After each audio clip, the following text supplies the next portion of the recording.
Shifting gears now, over 200 prominent people, including former service chiefs, IAS officers, lawyers, have written an open letter to President Kovind and Prime Minister Modi, raising concerns over the recent incidents of hate speeches. Calling the Haridwar Dharm Sansad incident unacceptable, the letter sought urgent action by the Government of India and the judiciary against those who gave calls for genocide. The letter also mentions the current situation on our borders, saying that any breach of peace and harmony within the nation will embolden external forces.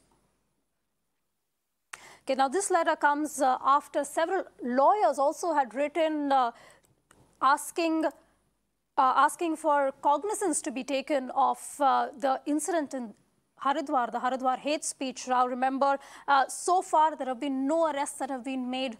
Only 3 people have been named in an FIR, despite several of them not just being caught on camera making those speeches, but also openly admitting and standing by their comments.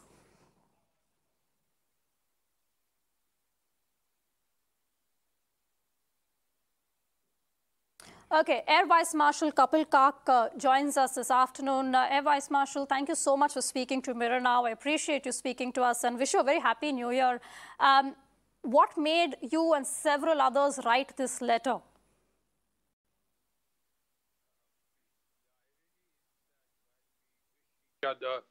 Happy New Year.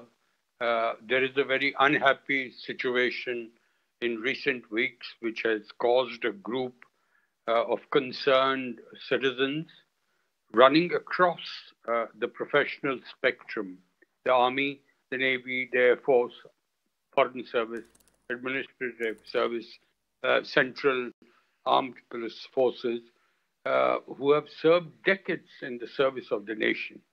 And they have been, I'm one of them, we've been extremely seriously perturbed, is the word we have used, expression we have used, at 2 events between 17th and 19th December in Haridwar, what was called Dharm Sansad, and then simultaneously another large gathering in Delhi.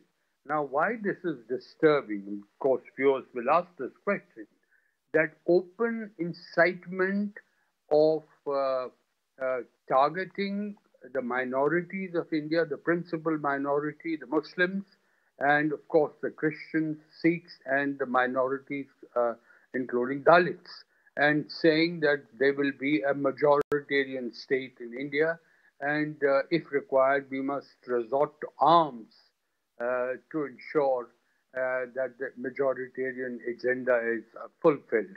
I don't have to use the specific expression. They are very unnatural to my lips because I'm basically sworn to the Indian Constitution as a teenager when I joined the Air Force, and I remain in that position even today as I speak to you.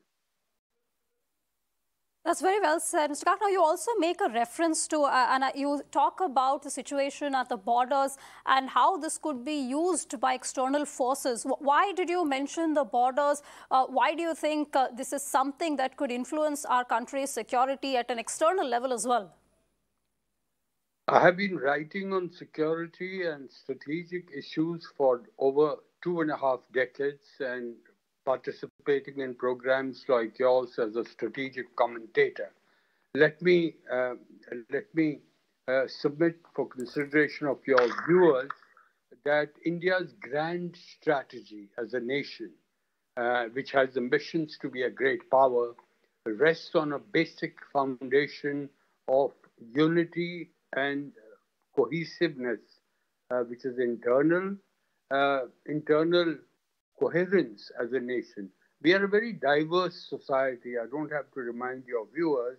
And the diversity of India is been, for the last 75 years, its biggest strength since independence, because we are united as a nation despite the divisions of culture, caste, class, language, religion.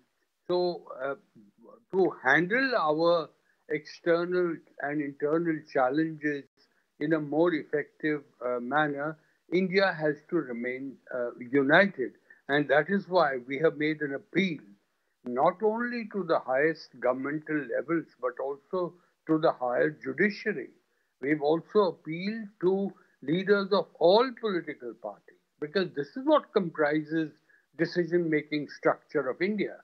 And if the decision-making structure of India is left to mobs in various locations, saying what they want to in terms of inciting the public, in terms of saying that we must resort to arms, we must resort to genocide against minorities, I think it's a very serious situation.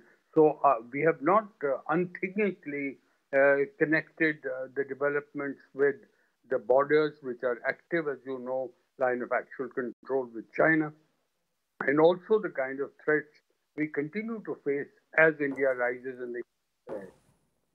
Okay, Air Vice Marshal Kapil Kak, I really appreciate you joining us, and words which I hope, as you were saying, the judiciary and the people in our government and across the political spectrum take note of. A very hard-hitting letter that has been written by over 200 concerned citizens to talk about the recent events in Haridwar, Delhi and elsewhere, which could call for the open genocide of Muslims. And I'm just quoting from this letter. India's armed forces, the Army, Navy, Air Force, together with CAPFs and police, are responsible for national security, external and internal respectively. All of the above have sworn to uphold India's constitution and secular values. We're seriously perturbed by the content of speeches made during a 3-day religious conclave called a Dharm Sansad of Hindu sadhus and other leaders. There were repeated calls for establishing a Hindu Rashtra and, if required, picking up arms. At the same time, a large number of persons gathered in Delhi and publicly took an oath to resolve to make India a Hindu nation by fighting and killing if necessary. Regardless of which persons or parties initiates such a call, the government of India and the judiciary at the highest level need to take urgent action. A documentary filmmaker, Anand Patwardhan, is also one of the signatories of this letter. Mr. Patwardhan, good evening. Thank you so much for tuning into Mirror Now, and I wish you a very happy New Year. But it is unfortunate that we have to start off the New Year with a reminder that we need to take action, and both the government, the judiciary cannot just remain spectators. Exactly. Happy New Year to you and to everyone in the country, and I hope we bring in a new year without hatred, with at least a reduction in the hatred that is going on in our country, and that is being encouraged by the people in power, because without that encouragement, nobody would have the guts to use the language that was used in Haridwar and in many parts of the country. So we are in a very dark space, and the poison that is being spread right now in the name of Hinduism is something that will take decades to remove. So the damage is going to be permanent if it is not checked. Okay, Mr. Patwardhan, I really appreciate you joining us. Unfortunately, we have to leave it at that. We're constrained for time, but a very important letter. 200 concerned citizens, including ex-service chiefs, lawyers and filmmakers, writing that letter. This comes after several lawyers as well earlier had written a letter seeking action in the hate speeches that have been delivered recently, including the one at Haridwar.